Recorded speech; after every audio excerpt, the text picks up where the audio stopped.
Hello and welcome back to the season finale of this Dislife Podcast. I am your host, Mark Valentine, Disney enthusiast, annual pass holder, and DVC member. And as always, we are so honored that you're joining our show here in the Enchanted Tiki Room studio to help us live our very best Disney lives. I have a soft spot in my heart for today's episode because it allows me to relive my favorite moments from our first season. And we love to do Mount Rushmore episodes and list our favorites. So I picked my 4 favorite sound bites from the first season. And before I get into this episode, don't forget to check us out at our website, www.thisdislifepodcast.com, where you can find all of our episodes from season 1, along with blogs from our team of contributors. And while you're there, don't forget to subscribe to the show, leave us a rating, and a 5-star review. So this was such a wonderful first season on the podcast. I never thought that the podcast would take off the way that it did. And I just have to be honest. When I started the podcast, it really was to help me cope with post-Disney blues that were magnified by COVID. Along the way, we had some wonderful episodes. We met some really great friends, and many of those guests turned into friendships that I treasure to this very day. And while 2020 was certainly a year that challenged us all, I think that I'm going to choose to look back on this year and remember all the new people that came into my life because of this show. It started as a virtual bubble where I could control my environment and filter out the negative, and never in a million years did I think that this show would enrich my life in the way that it did. So I'm really excited that, things took off and things kind of progressed the way that they did. And every week, when I have to edit these episodes for content, for sound quality, and just make sure that we have them transcribed, I get a chance to cut them up, and I usually will put them into small sound bites, and then I put them into a folder or a master file that I call keepers. So these are my favorite moments. They're guest interviews, they're jokes from the season, and today I wanted to share my top 4 favorites with you that inspire me, they still make me smile, and they give me what I've lovingly called on many shows now the feels. So I have way more than 4 of these moments to share. But I wanted to pick 4 clips that were different, and each one of them resonated with me for different reasons. The first one I want to share was a moment that I shared with my wife, Linda. She's been a huge supporter of the show since the beginning, and I loved having her join me in the studio on episode 3, which was effectively my first interview. So the first 2 weeks of this podcast, I was solo, and I asked her if she would come on and join me on episode 3. And then it was the epiphany that I realized that this show was much better, and it just was so much more fun to do when I was interviewing someone about their Disney life. So this banter was from our 3rd episode of the season, and again was from my first guest, who was Linda. And the two of us discussed the Magic Kingdom and shared the story of how Linda became a galactic hero on Buzz Lightyear's Space Ranger spin. So she didn't look at any of the targets on the internet. In fact, we had never even tried to do that before. So I was just so proud of her during that trip, and I loved reliving that memory live on the air with her. So I present to you once again my galactic hero wife, Linda Valentine, from season 3. Whatever pops into your head at that moment, that's it, let's go. I ping pong. I ping pong all over the place. It's okay, listen. But that's also why I'm a galactic hero. I can multitask. All right, so fun fact about Linda is she is a bona fide galactic hero. So my Space Ranger spin prowess, to speak of the Magic Kingdom, is all the result of meticulous research on Google to find out which targets on Space Ranger spin will yield the highest point total to allow me to hit 999,999 points. So was it two or 3 trips ago? No, it's last summer. Right? Last summer. So it's last summer. You weren't even riding in the car. No, you were in the car. I was by myself. You were by yourself. Yeah. I was riding with Isabella. And then all of a sudden, late. It was right before. It was very late. Yeah. It was right before closing, and you just looked over to me, and you're like, "Hey, look at my score." I had no idea. You had no idea what you were shooting at. 990,000 or something. And neither one of us had ever done it. I think at that point, I didn't even care enough to go and research of what. I didn't even know the targets were different. I thought it was just people who were amazing. So I looked back at you, and you showed me your score heading into the tunnel where there's the projection. Yeah. And I think you were 20,000 or maybe 10,000 away at that point. I just told you, just start shooting everything. I was like, just shoot. And we got off and you got it. Yep. And then we snapped a picture of it. And you were the first family galactic hero. But then tell everybody what happened 40 minutes after that. You made us go on it how many times? So then I did my research. 5 or 6 times. Well, I was completely emasculated.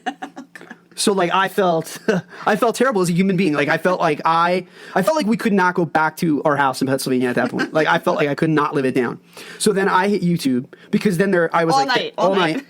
From the minute we walked around the park, I saw you. So then I think we wrote it 4 or 5 consecutive times after that till I got Galactic Hero. Yes. And now every time we ride it, if I don't hit Galactic Hero, then at least one point during that day, I have to hit Galactic Hero once a day if we go to Magic Kingdom. Because I gotta get my sticker. Mm-hmm. So yeah, so there's our fun fact about Linda. She is a genuine galactic hero, and it's not many people can actually say that they spontaneously just hit galactic hero. That was a lot of fun. So we had Bonnie Cribbs on the show right when I think we all needed it the most. Bonnie has been a huge inspiration to many of us in the Disney community. He is the mastermind behind several successful Disney groups, but what is so unique about him is his outlook on life is just so uplifting and inspirational. We sat down with Bonnie and aired this episode the week of the election, and it was the day after the election had been voted upon. And it was a very stressful day for people that supported either one of the candidates. And we dropped this episode with Bonnie when I think people just really needed to hear Bonnie's voice in that moment. Because Bonnie's encouragement, his resilience, was the chicken soup that our soul needed that week.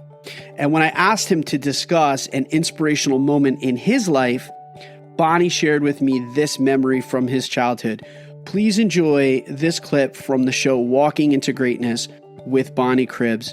It's one of my favorite moments of the season.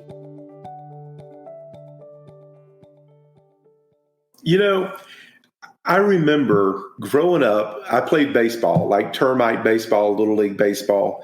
And my baseball coach just happened to live directly across the road from me. And I remember sitting on the back of his pickup truck and him telling me, Bonnie, you can do anything you set your mind to. Now, I wasn't the most athletic of folks. I wasn't the most athletic. I wasn't the most, the smartest guy out there. But he truly convinced me I could do anything I set my mind to.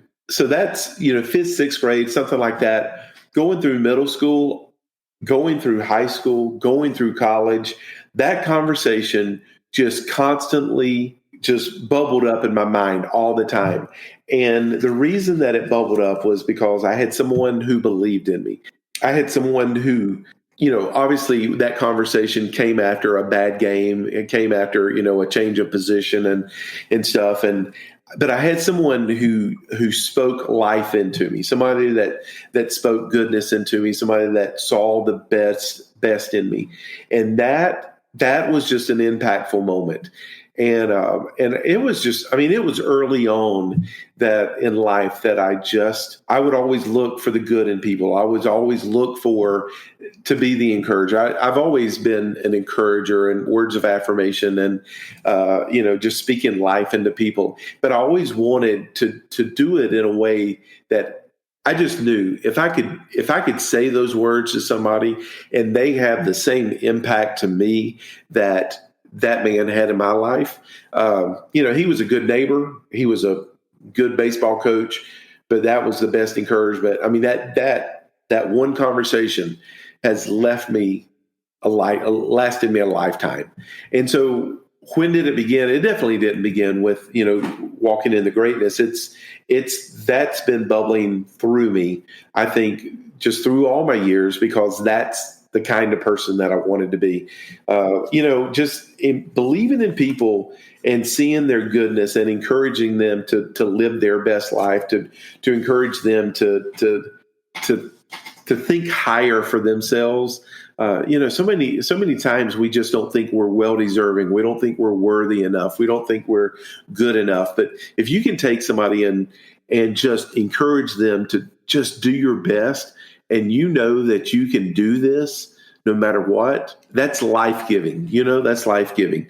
And so that's just kind of who I am. That's who I want to be. And again, finding a way to take that trait that I have, that personality trait, and making it work within my Disney life. It's taken me a while to figure out how to get all these little pieces to work together of my love for Disney, my, just my personality, my quirks, my positivity, my lack of eloquent, I can't even say the word eloquent, just it's taken all the time to get all that together. But I knew that eventually it would all start clicking. So I have a group of people now that I call my Disney fam. Many of them started as guests and then they became friends. We text throughout the week, offer each other words of encouragement. We tell each other Disney jokes. And I have so many sound bites from my Disney fam. So it was near impossible for me to choose a favorite. I did choose this one clip from when I sat down with Dwayne Willie to talk about Disney classic rides. The two of us made a Mount Rushmore, of all things, of Disney classic rides, and neither one of us intended the show to take the route that it did. So much of the episode was spent talking about our families and dads in particular. This exchange was but one of like 5 what we called dad moments that the two of us shared throughout the episode. And it reminded me that Disney is all about making memories. So whenever I can relive time with my parents or time in family trips, I absolutely love and cherish those moments. Please enjoy this moment, this intimate moment with Dwayne Willie, where we had one of our many dad moments on our Classic Rides with Dwayne Willie episode. But like a ride like Dumbo, that's what that is it's a silly little ride. It's a kid's ride.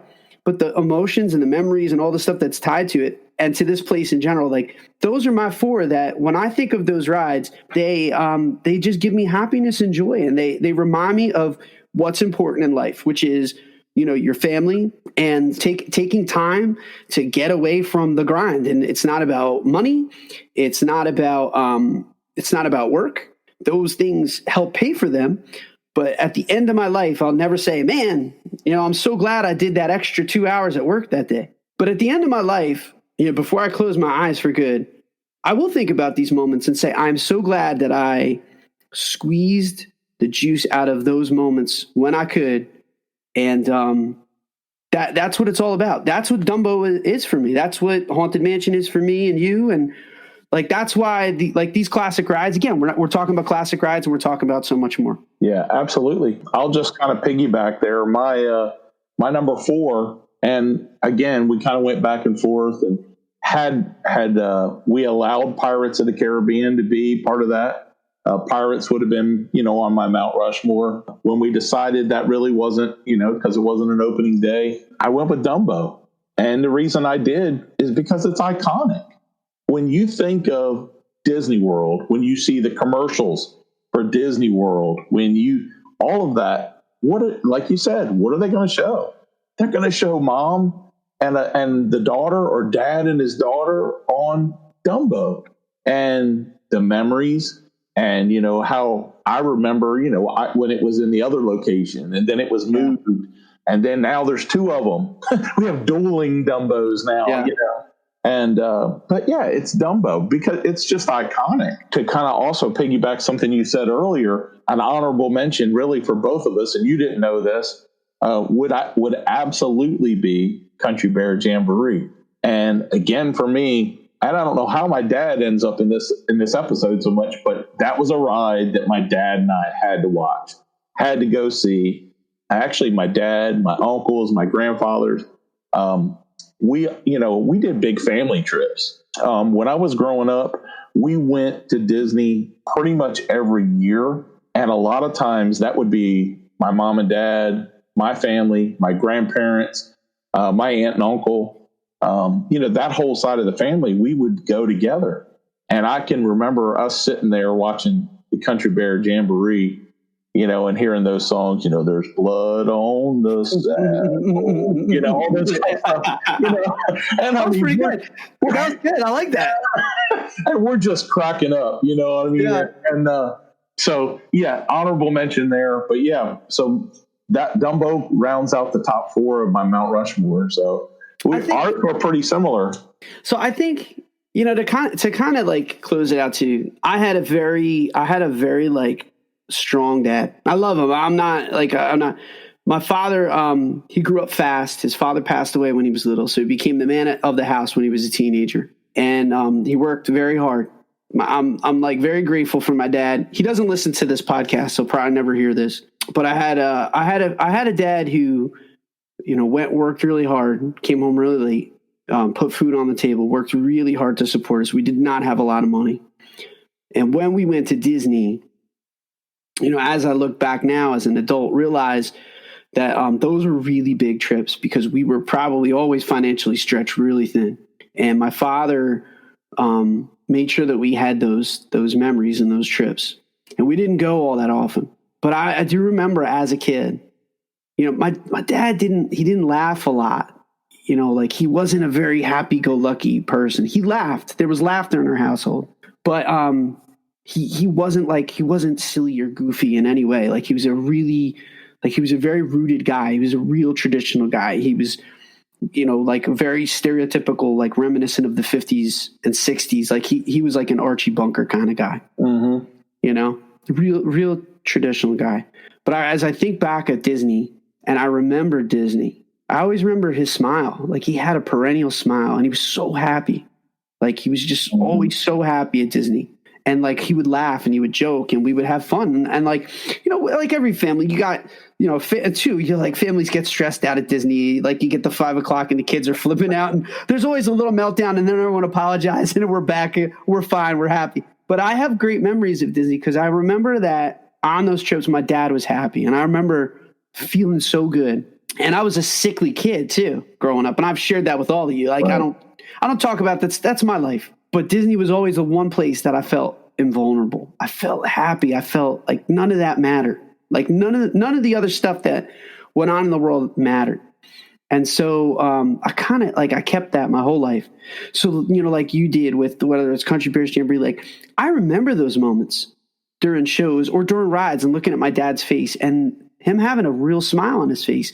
And the smile was, and I get it now, wasn't even that he was having fun on maybe he was.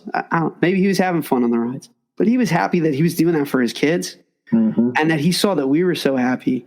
And I'm like tearing up a little bit, like thinking, but that is, I think, the start of why I loved Disney. It was a moment that I had with my family and then with my fiance and then with my kids that Disney knows how to market those moments that they know how to make those memories. So these classic rides are so like, they're so much more than just rides. So it was a delight having Piano Rob on the show. He is such an incredible cast member and his heart is made of pure gold. Rob drops whatever he is doing to help out others. And he has been so good to the Disney community and he's so selfless in everything that he does. This episode was definitely one of the best memories from season 1 because not only did Rob share his music with us, but he had a chance to talk about his musical influences, which brought me back to my own childhood once again. Singing was such a huge part of my childhood, so Rob sharing this moment with me had me feeling like I was 16 years old again, singing in high school chorus. Please enjoy this clip with Piano Rob. I really loved this episode. It was definitely one of my top 4 episodes of the season. So if you had to pick a quintessential Piano Rob song, and you said if I had one song left to play on Earth. Yeah. My final performance. I know what it is. I have my favorite song has not changed ever. I love New York State of Mind by Billy Joel. It's been one of my favorite songs always. There's something about that piano intro that the way he moves the chords around in that song it's unbelievable musically to me. Amazing. And I wrote that song in less than an hour. And Billy Joel is your favorite artist, I'm assuming? Yeah, I mean, being from New York, I always connected with that music. I remember being a kid and I would hear a song on the radio and thinking I would like that song, and then come to find out it was like another Billy Joel song. Oh, Moving Out, that was Billy Joel. Oh, Honesty, that was, it kept being the same guy. In high school, I was like a lot of people. I wasn't classically trained as a singer. I just loved music. Music was like central to our house. I would sing in the shower. I would sing in the car with my headset on. It was really just my mom and whatnot. So in high school, I was a really shy kid. I did not have a whole lot of friends. And I met a crew of people, and they literally walked me into the chorus room. This is 9th grade. This is freshman year. I'd never been in a choir, never been in a chorus. I literally just walked around the house singing. And they brought me to the choir room, and it was Gordon Pauling was the high school choral director, said to me, "Can you sing scales?" And I'm like, what is that? I've never sang scales. And he just sat at the piano and he was like, "Can you match?" He wanted to see, can I match pitch? Yeah. Whenever you get it, it's like, okay, it's Russian roulette. Let's see what this guy can do. So he just pulls in, and I start singing pitches. And he's like, "How long have you been singing?" I'm like, "I don't know, just shower." And he's like, "Wow." He's like, "You can sing." And I remember he said to me, maybe you'll try out for districts. Like, you've got a good voice. That's a big deal. You could try out for districts. And so I went, I tried out for districts, and I made districts. And then you would go to the festivals. I don't know how it was. New York is very similar to Pennsylvania in that you would have districts, regions, and then all state choir. Okay. And then I remember I tried out then for the next level, and I made it. But for me, it wasn't about music at that point, Rob. It was about, like, I missed a week of school, and I got to stay at a host house, and you hung out with all these girls. And I was like, yeah, you meet all these new people. And then I remember I auditioned for states for the first time. I practiced my you-know-what off. Family friendly show. And I go in and I sing. It was like, I'll remember, I'm like 42 now, but I still remember. It was called the Liebeslieder Waltz. And I sang my heart out on it. It was an a cappella audition too. They just gave you a tempo and a starting note. And then you had no accompaniment. You just had to sing it. Awesome. And I walked out of the room, and all of the other tenors are there, and their eyes are wide open. And I'm like, "Oh my God, what happened?" I'm like, dude, that was amazing.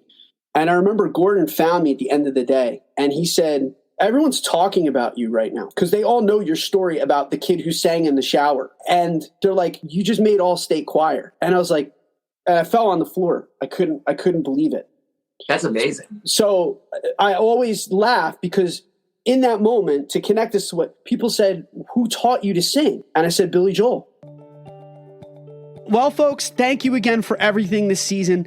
I'm so honored to host this podcast, and we're looking forward to big plans for 2021. We're turning the podcast into a bigger space for more content creators, and we're welcoming my friends, the Wolf and Wookie, to our pages as part of this Dislife network. And we're growing our content offerings with 2 new YouTube shows on this Dislife YouTube channel. John Hinson is starting a show called Everyday Magic. And then we have a second vlog called Gimme the Magic with Allison and John Shaver. And then we also have some new live stream shows that we are going to be adding to our Facebook community, this Dislife. So needless to say, we're really excited about our plans in 2021. And I want to thank you, the listeners, for making all of that possible. I want to say thank you to my friends and to my admins, my Disney fam, for all of their support. Thank you to Linda for your support. And most of all, thank you to the listeners for helping me live my best Disney life every single week since August. Thank you for making this Dislife a part of your day. And I really mean it when I say have a wonderful new year. And I can't wait to see you all in the first week of 2021 when we welcome Sean Williams from Walt's Apartment Podcast to the start of what is already, I'm telling you, we have a few episodes already taped. It is an incredible start to season 2. And I hope that next year is going to be just as magical as this one. And I wish you a happy new year. And I hope that it is filled with faith, trust, and pixie dust. And as always, we'll see you real soon.